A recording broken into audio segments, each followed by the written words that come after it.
বোনেদের আবদারে প্রতিদিন কিছু না কিছু বানানো হয়।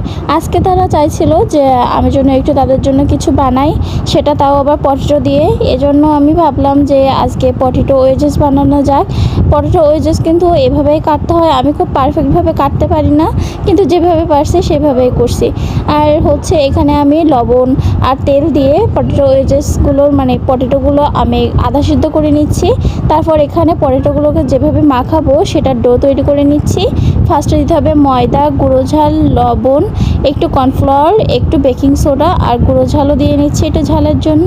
তারপর পরিমাণ মতো আস্তে আস্তে পানি দিয়ে কিন্তু এটাকে মিক্স করে নিতে হবে। আপনারা এটা চেষ্টা করবেন খুব আস্তে আস্তে পানি দিতে। আমি এখানে নর্মাল তাপমাত্রায় পানি নিয়েছি। এখানে অল্প অল্প করে পানি দিয়ে আমি খুব ভালো একটা ডো বানিয়ে নিলাম। দেখুন ডোটার ঘনত্ব কিন্তু এরকম, একটু আঠা আঠা আবার একটু নরম, খুব বেশি শক্ত না। তারপর এখানে আধা সিদ্ধ করা পটেটোগুলো আমি এর ভিতর দিয়ে দিলাম।